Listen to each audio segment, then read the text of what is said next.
ঈদের দিনে পর্যটন কেন্দ্রের অবস্থা জানাতে কক্সবাজার ও খাগড়াছড়ি থেকে যোগ দিচ্ছেন সহকর্মীরা। আগে খাগড়াছড়ি যেতে চাই, সেখানে রয়েছেন সহকর্মী সমীর মল্লিক। সমীর, খাগড়াছড়িতে পর্যটকদের উপস্থিতি কেমন দেখা যাচ্ছে? সেখানকার যে হোটেল মোটেল ব্যবসায়ী তারা কি বলছেন? এখন জন্ম সনদ দিয়ে খোলো বিকাশ স্টুডেন্ট অ্যাকাউন্ট। নিজের বিকাশ নিজে কর।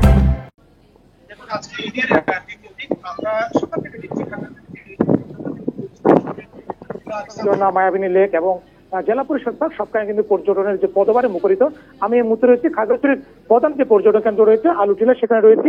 এখানে কিন্তু বৃষ্টির যে হাতছানি সেটা উপেক্ষা করে কিন্তু মানুষ এসেছে। বিশেষ করে আজকে আমরা দেখেছি ঢাকা সহ বিভিন্ন জায়গা থেকে কিন্তু এখানকার পর্যটকরা তারা কিন্তু খাগড়াছড়ির আলুটিলাতে ভিড় করেছে। অন্তত 2000-এর বেশি পর্যটক ইতিমধ্যে আলুটিলা ভ্রমণ করেছে এবং দিনের যে বাকি অংশটা রয়েছে সেখানেও কিন্তু পর্যটকদের ভিড় বাড়ার সম্ভাবনা রয়েছে বলে পর্যটন সংশ্লিষ্ট আমরা জানিয়েছে।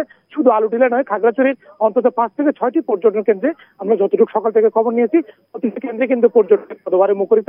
অর্থাৎ এখানে প্রচুর পর্যটক এসেছে এবং হোটেল মোটেল ব্যবসায়ীরা যেটা বলছে তাদের প্রত্যাশা ছিল ঈদকে কেন্দ্র করে তারা যে ব্যবসা করবে সেটা অনেকটাই তারা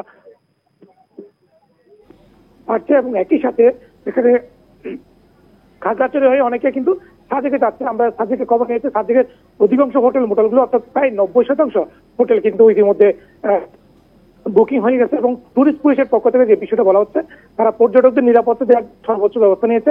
বিশেষ করে তাদের মোবাইল একই সাথে তাদের সাদা পোশাকে পুলিশ কিন্তু প্রতিটি পর্যটন কেন্দ্রে পর্যটকদের যে নিরাপত্তা তারা কাজ করছে। এবং একই সাথে দুর্গম এলাকাগুলি এই সময় কিন্তু বর্ষার মৌসুমে কিন্তু পাহাড়ে যে ঝর্ণা সেগুলো অনেক বেশি আকর্ষণীয় হতে এবং সেখানে কিন্তু পর্যটকরা তাদের ঝর্ণার যে সৌন্দর্য সেটা উপভোগ করতে। অর্থাৎ দুর্গম এলাকায় গিয়ে যদি পর্যটকরা কোনো ধরনের ঝুঁকিতে পড়ে সেক্ষেত্রে টুরিস্ট পুলিশের সাথে যোগাযোগ করলে তারা তাদের পক্ষ থেকে সর্বোচ্চ আমাদের সাথে থাকবেন।